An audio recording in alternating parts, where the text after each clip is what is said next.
and pomegranate arils from India, and cherries and alfalfa hay for animal feed from the US, and work to complete India's request for table grapes access to the US, while India agreed to work to finalize a mutually agreed export certificate to allow import of US pork and pork products. The trade relationship between our two countries is a top priority, both for President Biden and for me.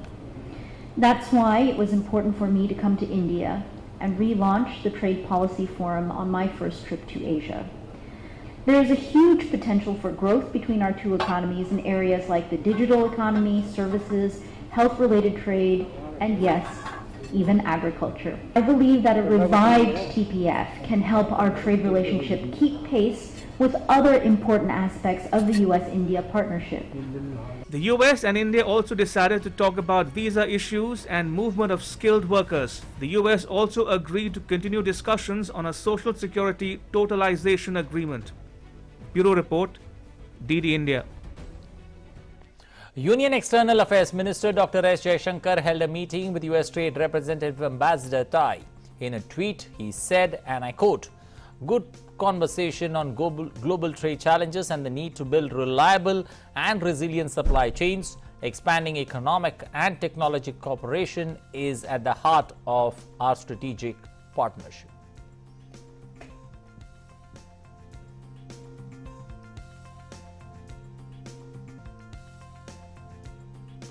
Union Minister for Road Transport and Highways Nitin Gadkari will lay the foundation stone of 25 national highway projects of 257 kilometers long length in Jammu today with an investment of 1,721 crore. These projects will provide all-weather connectivity between Jammu and Kashmir Valley. These are equally important for the rapid movement of defense forces along with the agricultural, industrial and socio-economic progress of the region. These projects will also create employment and self-employment opportunities along with connecting all the major roads leading to several district headquarters. Uttar Pradesh is poised to become the only state in India to have 5 international airports as Prime Minister Narendra Modi will lay the foundation stone of the Noida International Airport in Jewar in Gautam Budh Nagar in Uttar Pradesh tomorrow. The development of the airport is in line with the vision of Prime Minister towards creating a future-ready aviation sector. A special focus of this grand vision has been on the state of Uttar Pradesh that is witnessing the development of multiple international airports. There is a lot of enthusiasm among the local youth about this airport being built in Jewar, and they are hopeful that after the construction of this airport, development will get more momentum in this area.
President Ramnath Kovind will be on a 2-day visit to Uttar Pradesh from today. He will grace the birth centenary celebrations of Chaudhry Harmohan Singh Yadav today. He will also address the occasion. Tomorrow, the President is scheduled to grace the centenary celebration of Harcourt Butler Technical University. Harcourt Butler Technical University, or HBTU, is a premier state technical university situated in Kanpur. The HBTU was named after Sir Spencer Harcourt Butler, Governor of the United Provinces in British India, and is one of the oldest engineering institutes in the country. He will also address the event. Moving to floods and monsoon mayhem in southern India, heading first to Karnataka, where the total death due to rains now stand at 26. Chief Minister Basavaraj Bommai visited Manyata Tech Park, Jawaharlal Nehru Centre for Advanced Scientific Research and surrounding areas in Bengaluru on Tuesday, which was flooded due to incessant rainfall earlier. He inspected the main straw water drains that absorb the rainwater. Speaking later, the Chief Minister said that a master plan will be drawn to widen the Rajakalu waves or the main storage water drain in Bengaluru. The master plan will ensure the smooth flow of flood water from the Yelahanka to the Mahadevpura and join Pinakini River. To avoid flooding in the city due to heavy downpour, the main stormwater drains will be made to absorb excess water and diversion canals will be built to ensure the smooth flow of water. Bommai said that 714 illegal structures that have encroached upon storm water drains are identified and will be evicted. He informed that Prime Minister Narendra Modi had called him on Tuesday and had sought details on the flooding of the low-lying areas. Bengaluru had received about 138 millimeter rainfall in just 2 hours on November 21st. And for more on the story, we've got Aisha joining us this morning. Aisha, good morning. Aisha, give us the sense of the casualty numbers. What is the casualty numbers there in the southern state of Karnataka, and also bring us abreast with the rain situation there. How's the rain situation? Have rain stopped? Are people, able to breathe easy? Well, Anil, good morning. It is a huge relief for people in Bangalore and the other districts, Bangalore rural districts also, that it has not rained since last night. And the relief operations have been speeded up, and Chief Minister Basavaraj Bommai has assessed the situation. He went around all the affected areas in and around Bangalore city, and he has given instructions to speed up the pumping out of water in the Jawaharlal Nehru campus for advanced science and research, and also in the apartment complexes. And on the other hand, the number of death toll has gone up to 26, and Chief Minister has announced immediate relief to the next of kin for those who have lost their lives in these deadly rains. And also, the Chief Minister has received a report on the crop damages. This is massive because the crop damages are now over 55% of the total damage that occurred. Okay. Well, Aisha, also get us the latest when it comes to, how the relief and rescue operations, especially when it comes to, well, I believe we've lost track of our correspondent there who was giving us an insight, especially into the southern state of Karnataka and the efforts taken by the state government in coordination with the centre with regards to relief and rescue operations there in Karnataka. Well, shifting from Karnataka to another southern state, dipping further south to Kerala, where torrential rain accompanied by flood have battered the southern states of the country in the last 2 weeks. In Kerala, some parts have experienced isolated heavy rainfall on Monday. Yellow alert has been issued for 6 districts today. As per IMD, a low pressure area may develop today in the Bay of Bengal. Under its influence, rainfall is likely to intensify in South India, including Kerala. Isolated heavy rainfall is expected in the next 5 days in this region, which also includes Kerala. And to maintain the agreed water levels, 5 shutters have been opened in the Mullai Periyar Dam. And overall, the 8 dams in Idukki and Pathanamthitta districts are currently in red alert for opening.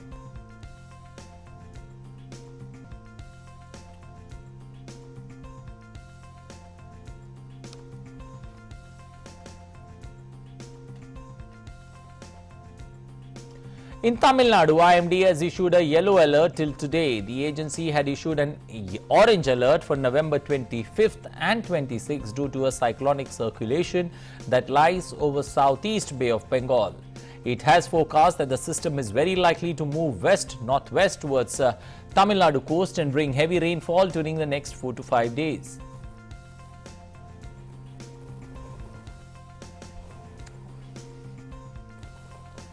Crops spread over more than 50,000 hectares and over 2,300 houses have been damaged in the incessant rainfall that lashed several districts in Tamil Nadu in the last 2 weeks.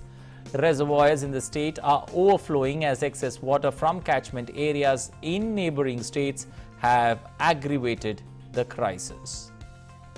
Meanwhile, 2 central teams inspecting the worst hit areas including Chennai, Kodalur, Ranipet and Delta districts of Negapattinam, Tanjavur and Tiruvayur besides Puducherry to assess the damage for the last 2 days.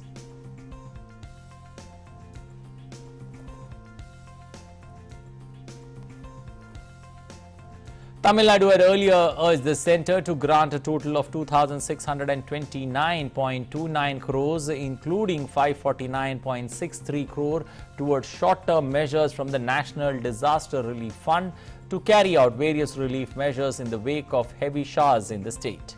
Tamil Nadu has received 61% excess rainfall during the ongoing northeast monsoon.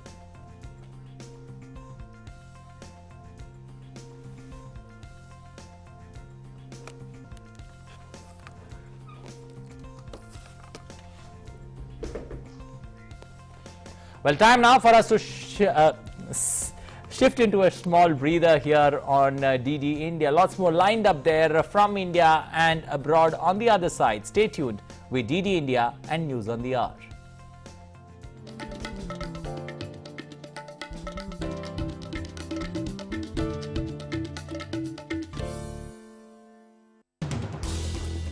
As the day unfolds and news and events take shape, we get you complete coverage of every news breaking in, tracking new developments as they happen. Midday Prime English, Monday to Friday, 2 p.m. on DD India.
Welcome back on DD India to News on the Hour. Let's now take a look at how India's COVID-19 battle continues. India continues to witness improvement in its COVID-19 condition. The recovery of 10,949 patients in the last 24 hours has increased that cumulative tally of recovered patients to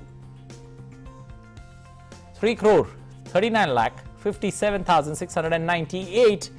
Consequently, India's recovery rate currently stands at 98.33%, which is the highest since March 2020. Sustained and collaborative efforts by the centre and states along with the union territories continue the trend of less than 50,000 daily new cases that is being reported for 149 consecutive days now. 9,283 new cases being reported in the last 24 hours, the lowest since March 2020. The active case loads in the country currently stands at 1,11,408. 581, which is the lowest in 537 days. And the active cases presently account for less than 1% of the total cases, which is roughly around 0.32%, which is the lowest since March 2020. The testing capacity across the country continued to expand with every passing day. India has so far conducted over 63 crore 47 lakh cumulative testing in the country. While the testing capacity has been enhanced across the country, the weekly positivity rate at 0.93%, which is less than 2% for the last 61 days. The daily positivity rate reported to be 0.8%, less than 2% for the last 51 days.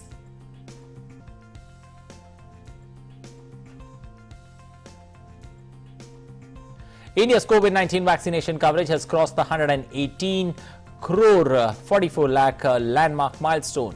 Cumulatively, 118 crore 44 lakh 73,646 beneficiaries have been inoculated so far. More than 76 lakh 58,000 vaccine doses have been administered on Tuesday, that is the 312th day of the vaccination program.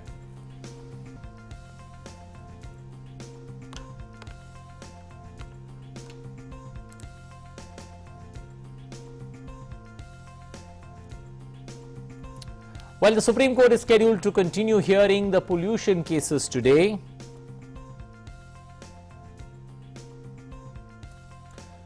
In the previous hearing, the top court refused to pass any harsh orders regarding the Delhi toxic air and has asked the centre and Delhi governments to take steps to ensure that the condition improves as the national capital breathes poison. Supreme Court will discuss with the Delhi government some permanent solutions to curb this menace. Meanwhile, Delhi government will review its decision on reopening of schools and educational institutions considering the improvement of air quality level. Apart from a decision on reopening schools and colleges, the review meeting will also decide on the ongoing work from home facilities among several other factors. The Education Department earlier on 14th of November had instructed all schools, private and government, along with colleges and other institutions to shut down till further notice. Meanwhile, the national capital, Delhi, has witnessed a slight improvement in the air quality this morning. According to the System of Air Quality and Weather Forecasting and Research, or SAFAR, under the Ministry of Earth Sciences, the air quality index in Delhi was recorded at 280 early this morning, which falls under the poor category. People in the sensitive groups have been advised to reduce prolonged or heavy exertion or take more breaks and do less intense activities. The asthmatic have been advised to keep medicines ready if symptoms of coughing or shortness of breath occur.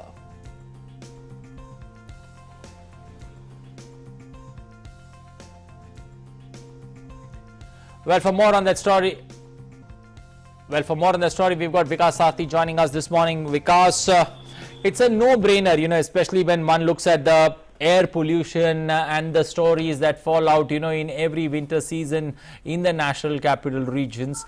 This time around, how is the court, going to wrap the knuckles to get this menace somewhere under control?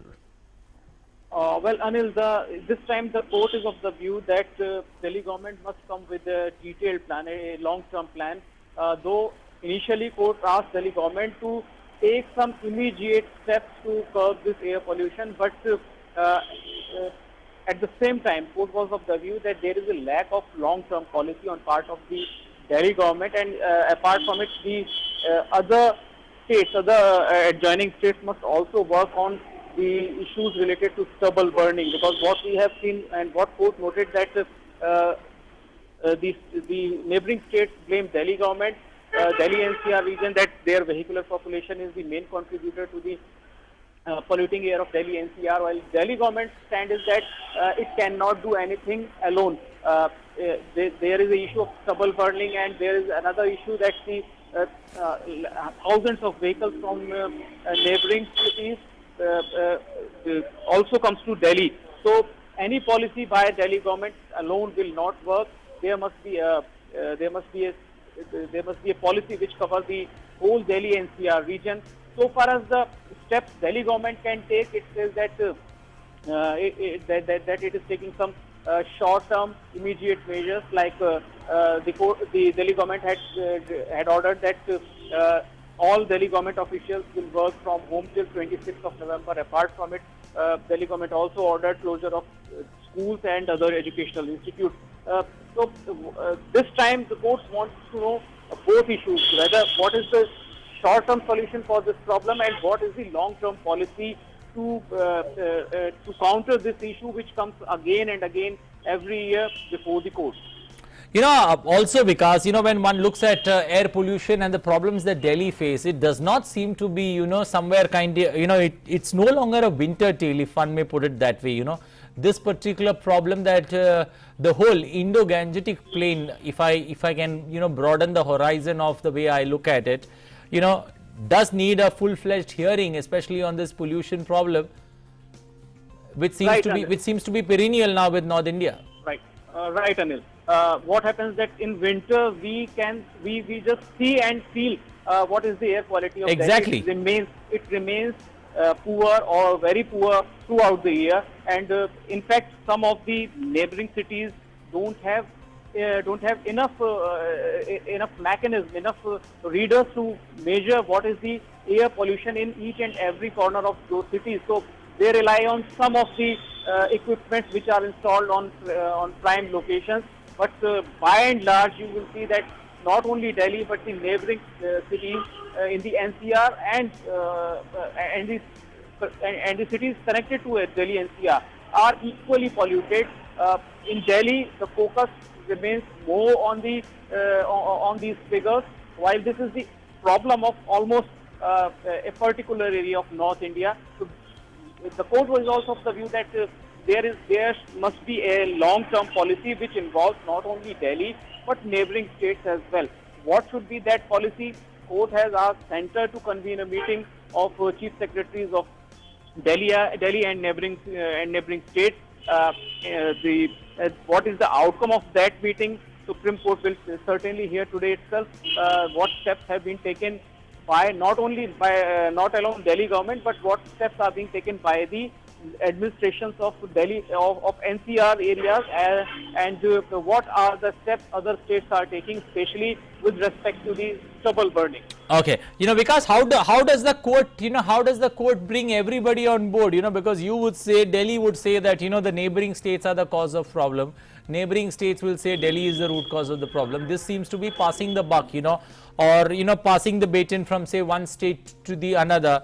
But in that case, when one purely looks at numbers, that one would see, every child or a child dies every 3 minutes in India because of some kind of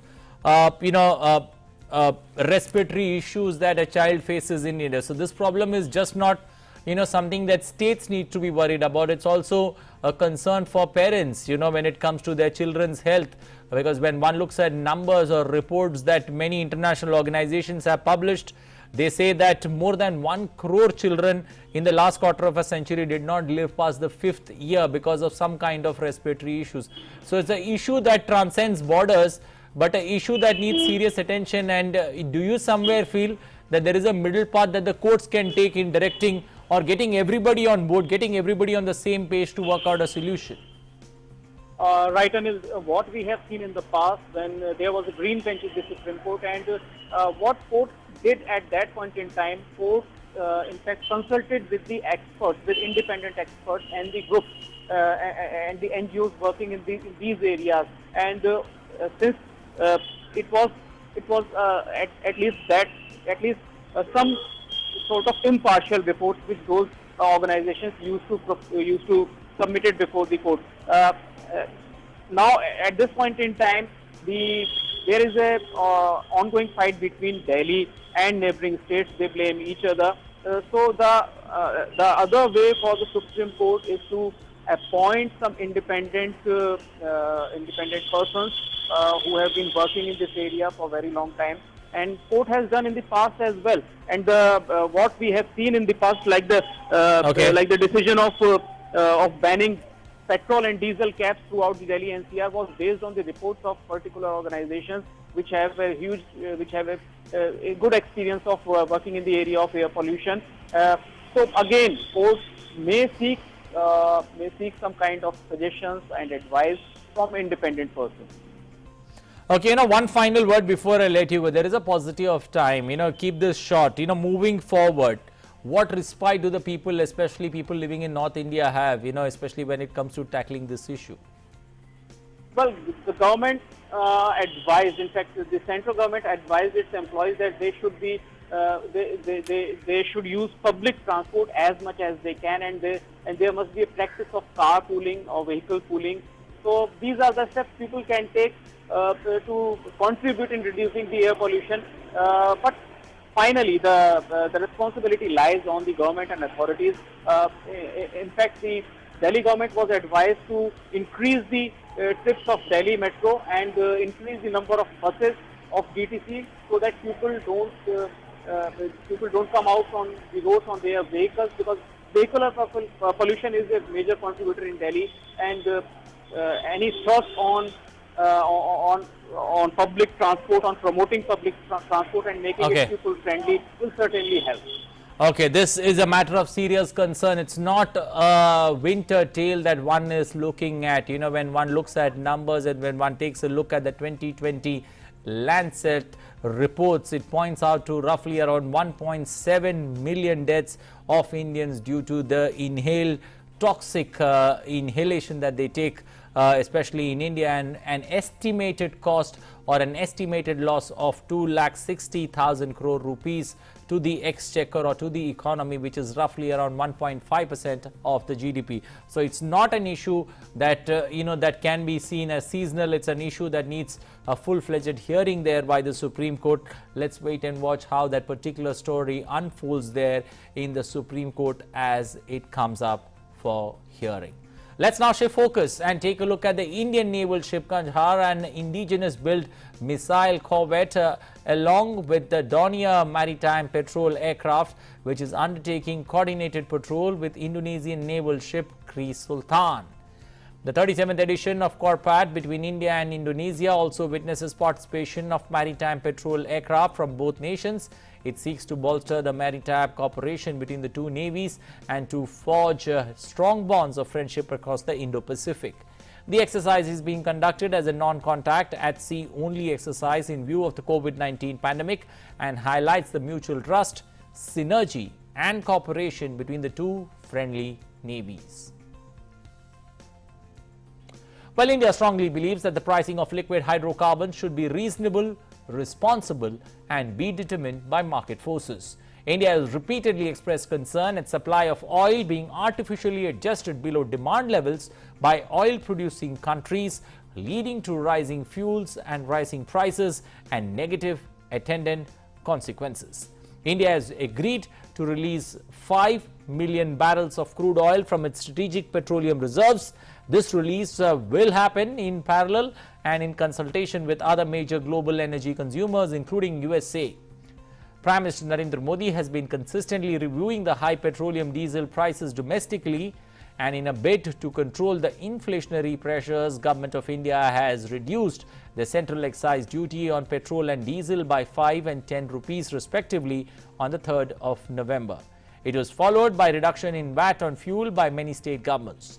These steps were taken in order to provide relief to citizens.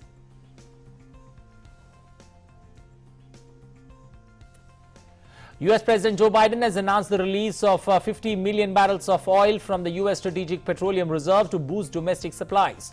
The White House is also probing possible illegal conduct of oil companies and gasoline companies which have kept the gas prices artificially high. The move is being taken in parallel with other major oil-consuming nations including Japan, South Korea, UK and India.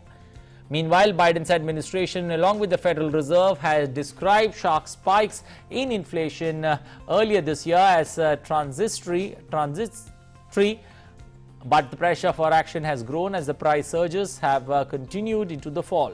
The Labor Department's Bureau of Labor Statistics reported earlier this month that US consumer prices in October posted their biggest annual gain in 31 years, driven by large jumps in the cost of gasoline and other goods.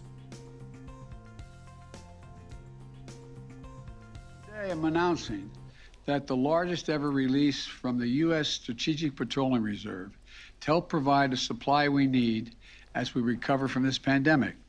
In addition, I brought together other nations to contribute to the solution. India, Japan, the Republic of Korea, and the United Kingdom have agreed to release additional oil from their reserves, and China may do more as well.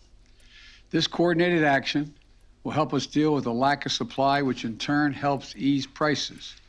The bottom line, today we're launching a major effort to moderate the price of oil, an effort that will span the globe in its reach and ultimately reach your corner gas station, God willing. Well, let's now take a look at updates from COVID-19 from across the world. COVID-19 cases continues to rise all over the world. The virus has so far infected more than 25 crore 90 lakh people worldwide. The total number of recoveries 23 crore 43 lakh. Globally, COVID-19 has also claimed 51 lakh 83,000 lives world over. United States continues to remain the worst affected country by the pandemic so far in terms of infections as well as fatalities. In terms of infections, United States having over 4 crore 88 lakh cases of COVID-19 and the fatality now standing at 7 lakh 96,000, inching towards that 8 lakh mark.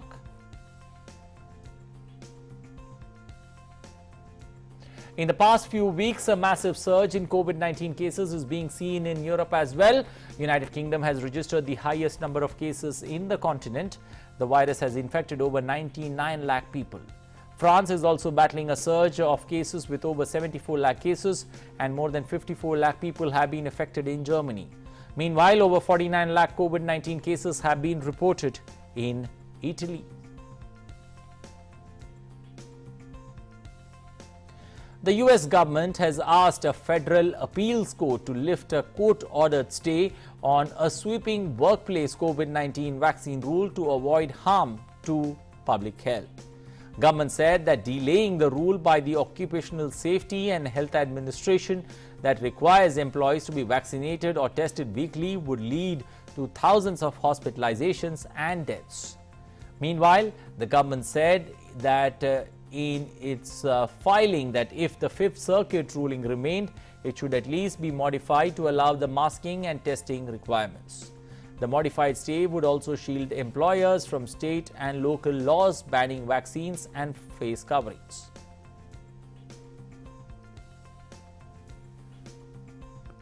Over 82% of US adults have got at least one vaccine dose. Requiring shots against COVID-19 has become a divisive political issue over trade-offs between civil liberty and public health.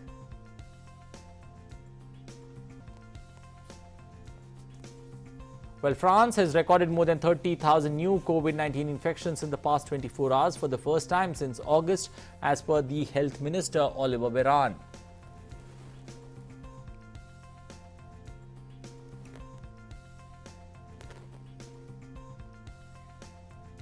On Monday, when new cases typically dip due to the weekend, France reported 5,266 new cases, which was an increase of 63% over last week, pushing the 7-day moving average of new cases to nearly 18,500.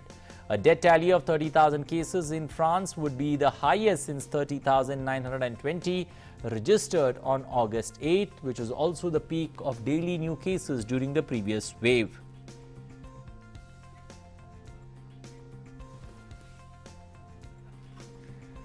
Well, the 7-day average fell back to 4,172 on October 9th, but since then it has been rising again with an average of over 9,000.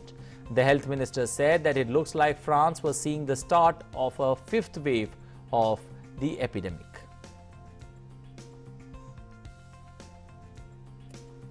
Well, several countries in Europe held protests against the COVID-19 preventive curbs over the past few days. Damages remain visible in the streets of Guadeloupe on Tuesday, as the government said the situation continues to be very difficult in the French island territory, where unrest erupted last week over COVID-19 curbs imposed by Paris.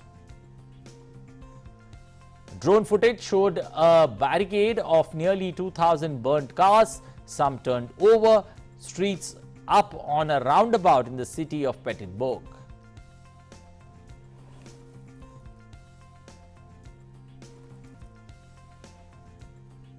A general strike entered into a second week in Guadeloupe on Monday, and many stores remained shuttered after nighttime looting, even though the government has said the 200 extra police officers deployed since Sunday have helped quell some of the unrest.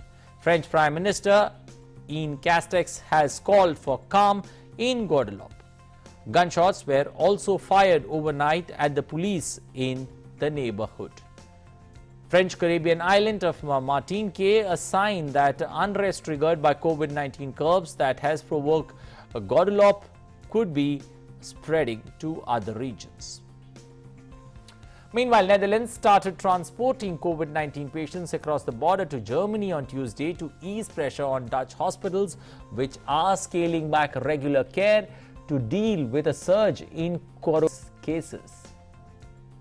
The number of COVID-19 patients in Dutch hospitals has swelled to its highest level since May this year in recent weeks. On Tuesday, the country registered some 23,000 new infections in 24 hours.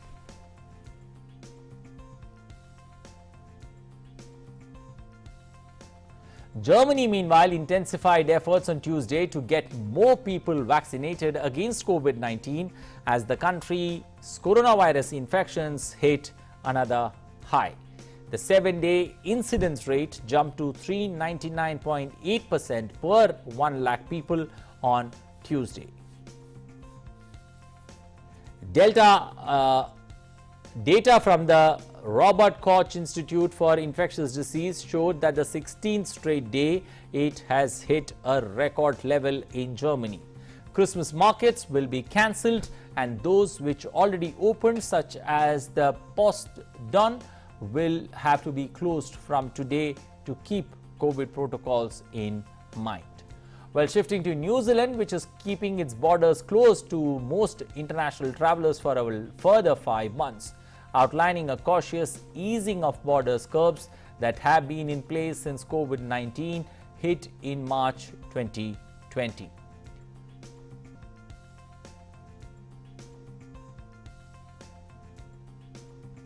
Travelers will no longer be required to stay at state quarantine facilities, but other measures will be put in place, including a negative pre-departure test, proof of being fully vaccinated, and a COVID-19 test on arrival.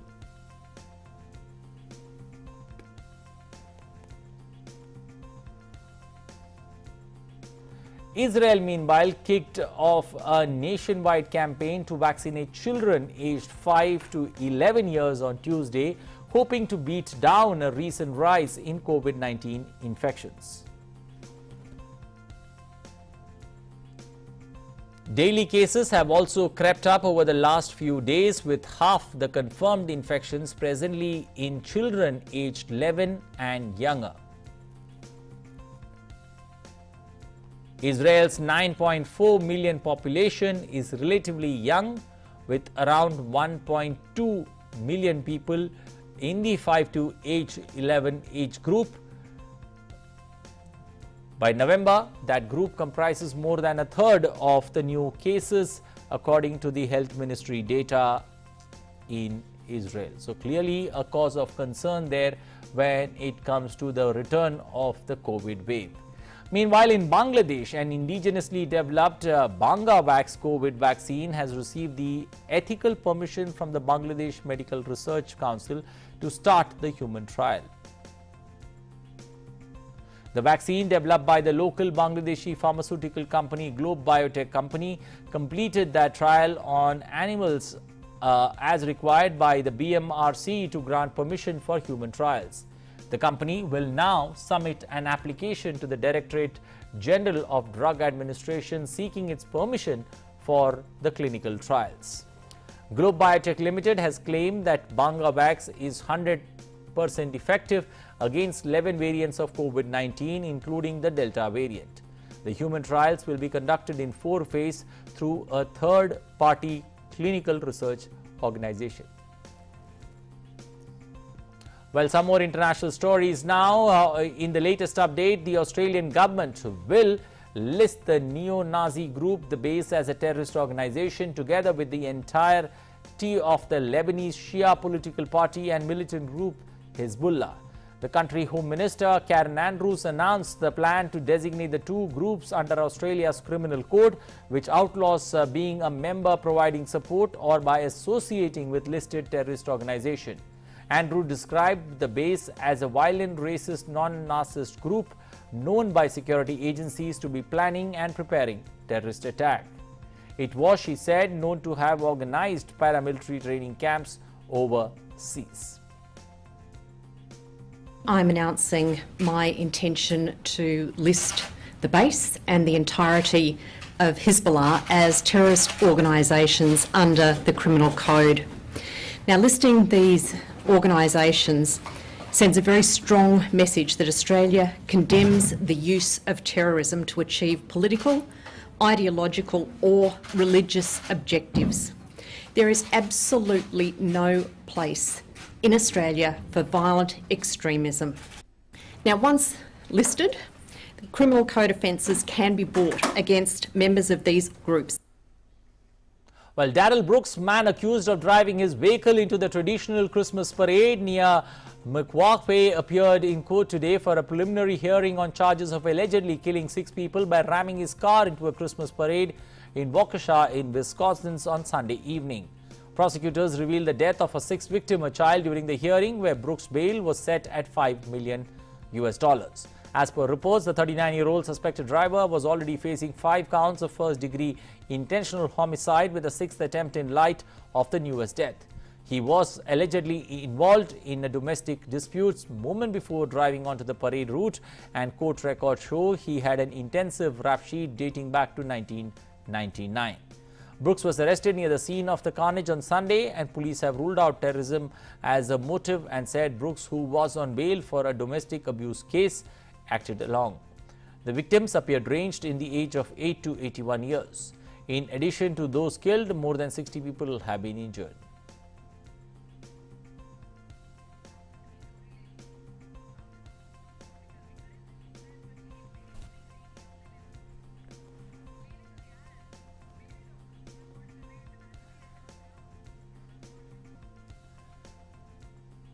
The U.S. Special Representative for Afghanistan will visit Doha next week for 2 weeks of meetings with leaders of the Taliban State Department. Spokesperson of the department, Ned Price, said that discussions will be held on counterterrorism that includes safe passage for U.S. citizens and for Afghans to whom they have a special commitment. Discussions on humanitarian assistance and the economic situation will also be held. The U.S. envoy, Tom West, was also part of the U.S. delegation in meetings with Taliban officials in Doha in October, which was the first such talks between Washington and the Taliban after the United States withdrew its troops in Afghanistan on August 31st.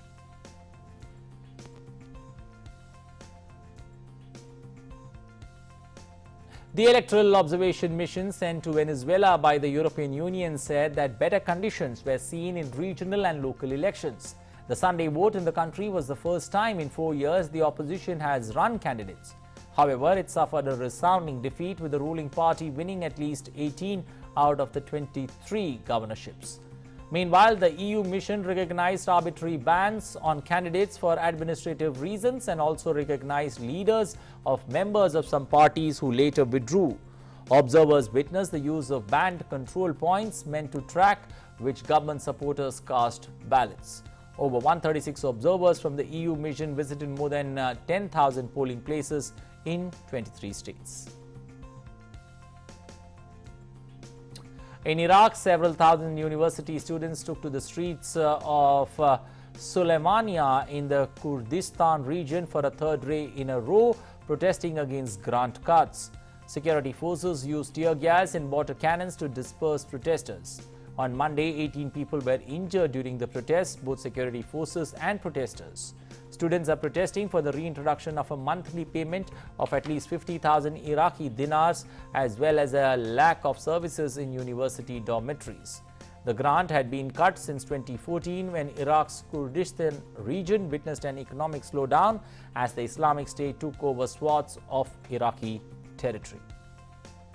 Meanwhile, a Turkish court resumed trial over the killing of Saudi journalist Jamal Khashoggi on Tuesday as a journalism watchdog described the case as nearing deadlock and said the hearing needed to include Saudi Crown Prince Mohammed bin Salman's role. Khashoggi, a critic of Prince Mohammed, was last seen entering the Saudi consulate in Istanbul on October 2nd in 2018. Turkish officials believe his body was dismembered and removed. His remains have not been found. A US intelligence report released in March said Prince Mohammed had approved the operation to kill or capture Khashoggi in October 2018. The Saudi government had denied any involvement by the Crown Prince and rejected the report's findings. On to sports, Odisha's capital Bhubaneswar is all set to host the FIH Men's Junior World Cup at the Kalinga Stadium that begins today. The mega sporting event is scheduled to continue till the 5th of December.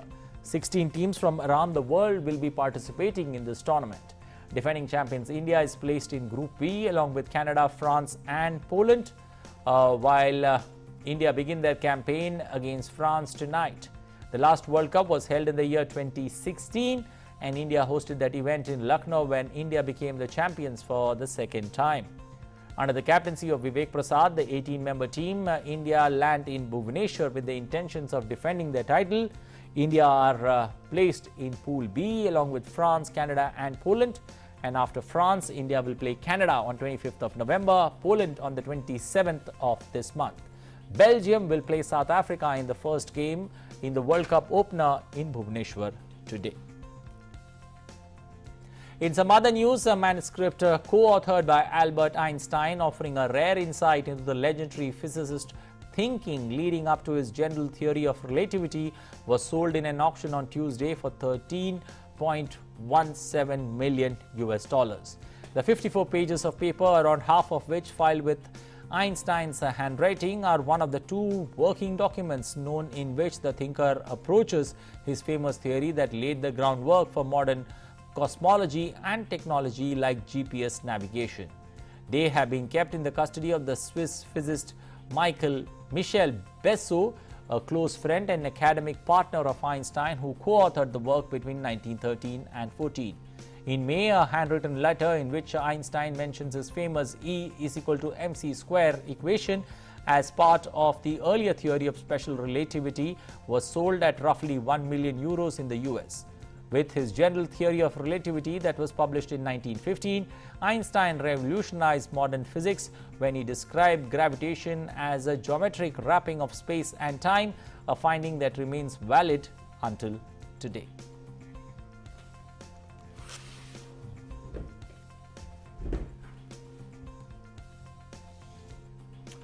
Well, that's all we have time for in this edition of News on the Hour. We're going to leave you with some enthralling visions there of, it's not December yet, but Christmas celebrations setting in.